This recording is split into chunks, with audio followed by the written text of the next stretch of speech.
Hello दोस्तों, मैं हूं सादिक शेख, आपका दोस्त। और देख रहे हैं मेरा यूट्यूब का चैनल एक्सेल माधा। हाँ दोस्तों, ये वही चैनल है जहां पर मैं मराठी में एक्सेल के फॉर्मूले सिखाता हूँ। और आज है 15 अगस्त। पहले तो आप सभी को 15 अगस्त की ढेर सारी शुभकामनाएं। और इसी दिन का अवसर साधते हुए मैं आप आज से शुरू करने जा रहा हूँ एक्सेल के फॉर्मूले हिंदी में। तो हमारी हिंदी हिंदी जो भाषा है, हमारी राष्ट्रभाषा है, तो इससे अच्छा दिन हो नहीं सकता। तो आज हम एक्सेल के फॉर्मूले हिंदी में सीखेंगे। आज से एक सीरीज मैं शुरू करूंगा हिंदी लैंग्वेज की। जो आज वीडियो है उसके बारे में मैं आपको बताता हूँ। जो आज हम सीखेंगे समेशन का फॉर्मूला, उसको मैंने हिंदी में लिखने की कोशिश की है, जोड़ना। और सब्सट्रैक्शन, अब ये सब्सट्रैक्शन को मैंने हिंदी में लिखने की कोशिश की है, घटाना। तो ये जो फॉर्मूले है, तो एक्सेल की फॉर्मूले, इस एक्सेल की फॉर्मूले सीखने के लिए मैंने एक्सेल की एक शीट भी तैयार कर कर रखी है, जहाँ पर एक डेटा लिया हुआ है, जो कि एग्जाम्पल के तौर पर, इसको एक उदाहरण के तौर पर आप ले सकते हैं। एक मिसाल है ये, ठीक है। तो यहाँ पर कुछ डेटा मैंने ऐसा वैसा ही लिया हुआ है। जो आप देख सकते हैं यहाँ पर सीरियल नंबर, मंथ और सेल्स अमाउंट, जिसको मैंने हिंदी में लिखा है महीना, और बिक्री मतलब जितनी बिक्री हुई है उसकी अमाउंट है यहाँ पर। इसका मेरे को इसको जोड़ना है, यहाँ पर इसकी मेरे को समेशन चाहिए, इसको एडिंग करना है।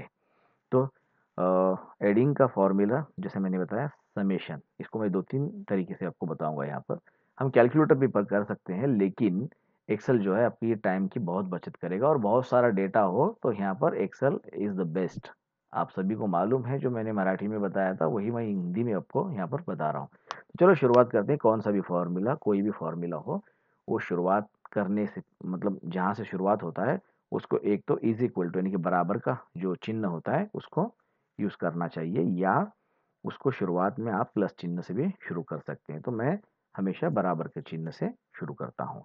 अब बराबर का चिन्ह लेने के पहले मैं तो आपको पहले वो जो शुरुआत के अक्षर होते हैं समेशन के, तो उसके द्वारा पहले मैं सिखाने की कोशिश करूंगा। यस यू यम, इसको लेंगे। जैसे ही आप ये टाइप करेंगे तो आपको उससे रिलेटेड जो फॉर्मूले ड्रॉप डाउन लिस्ट में, इसको ड्रॉप डाउन लिस्ट कहा जाता है, जो नीचे आती हुई लिस्ट है।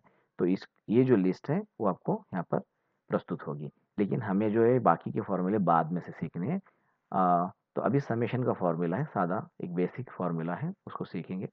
तो उसकी शुरुआत में हम यस यू यम इतना ही लिखेंगे, या इसको क्लिक करेंगे। इसको क्लिक करने के बाद में जो ब्रैकेट है ना, ये ऑटोमेटिक या अपने आप आ जाएगा।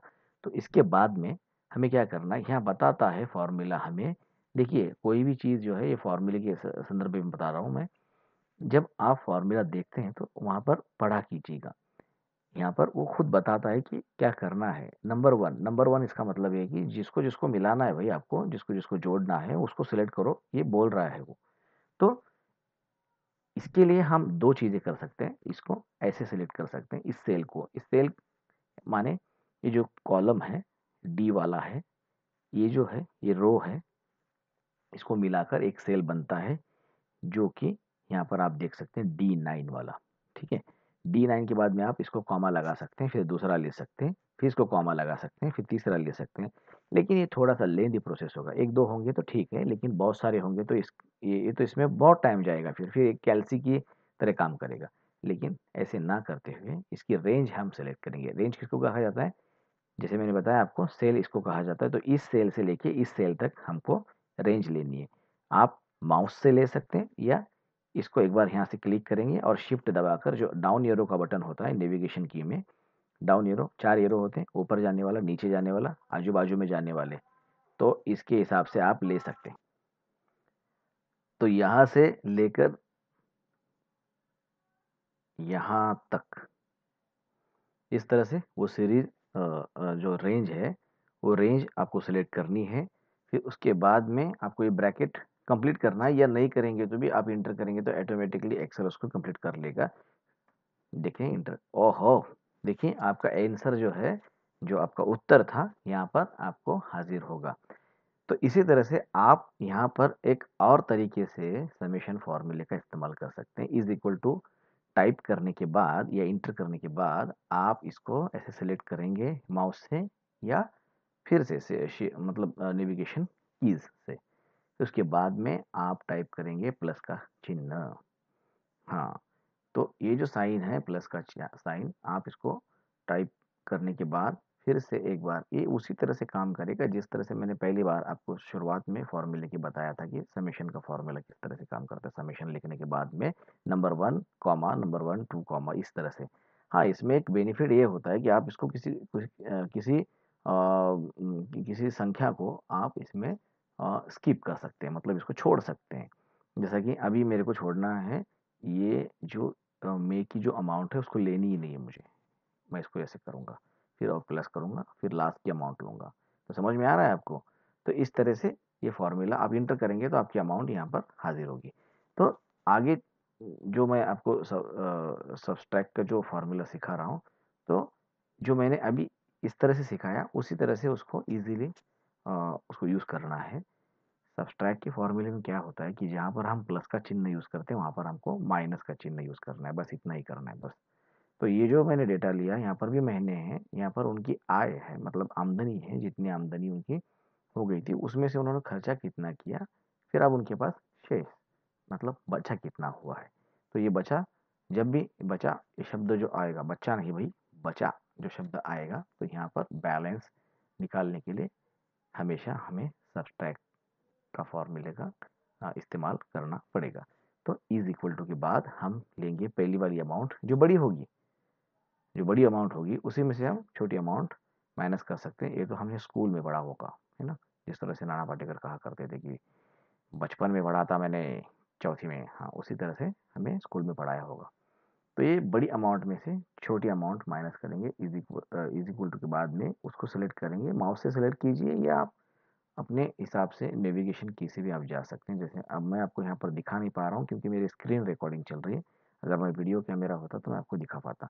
ठीक है, अ, उसके बाद में दूसरी अमाउंट सेलेक्ट करनी है जिसमें से जिसको आपको उसमें से माइनस करनी है। तो मैं इसको सेलेक्ट करूँगा और इंटर दबाऊँगा। अब आपकी जो जो आंसर है आपका वो भी हाजिर है यहाँ पर। अब इस आंसर को, जैसा कि अभी यहाँ पर जो है मई महीना, जो मई का जो महीना है यहाँ पर है, जून है, जुलाई है, अगस्त है, इनका भी हमको निकालना है आंसर। तो कैसे निकालेंगे? आपको बार बार ये फॉर्मूला यहाँ पर टाइप करने की ज़रूरत नहीं है, तो इसको आप कॉपी कर सकते हैं। फिर आपको ये जो जहाँ जहाँ पर आपको ये फॉर्मूला अप्लाई करना है उस जगह को आप सेलेक्ट कर सकते हैं माउस से या शिफ्ट और एरो की दबाकर। फिर आपको वहाँ पर कंट्रोल वी यानी कि पेस्ट कर सकते हैं, राइट क्लिक करके भी पेस्ट कर सकते हैं। जैसे कि ऐसा राइट क्लिक करेंगे तो यहाँ पर आपको ये पेस्ट स्पेशल है, लेकिन यहाँ पर जो है वो पेस्ट सिर्फ पेस्ट यानी कि जैसे थे, जैसा होगा वैसे ही पेस्ट होगा। तो वो फॉर्मूला आपको यहाँ पर आ जाएगा। देखिए, एक पलक झपकते ही आपको वो पूरे आंसर दे सकता है। यहाँ पर तो 5 का डेटा अगर 5,000 होते, 5 लाख होते तो भी दे देता। ठीक है, तो इसी तरह से आपको आगे की जो फॉर्मूलेज हैं वो भी मैं हिंदी में सिखाने की कोशिश करूँगा। जिस तरह से आपने मेरे जो भी पिछले वीडियो हैं जो मराठी में मैंने बनाए थे उसको प्यार मोहब्बत देकर उसको ज़्यादा से ज़्यादा लाइक्स दिए, अपने दोस्तों में ज़्यादा से ज़्यादा उसको शेयर किया। और हाँ, और एक सबसे ज़्यादा अहम बात, अगर आपने मेरा चैनल सब्सक्राइब नहीं किया होगा तो प्लीज़ कृपया आप मेरा चैनल जो है वो सब्सक्राइब कीजिएगा। और इसी तरह से और उसके बाजू का जो उसके उसके बाजू में जो होता है ना एक बेल आइकॉन, उसको भी प्रेस कीजिएगा ताकि आपको मैं मेरे जो नए वीडियोज़ आते हैं उसके बारे में आपकी नोटिफिकेशन जो है ऑटोमेटिकली वो आपके तक पहुँच जाए। तो आपका टाइम देने के लिए शुक्रिया। धन्यवाद।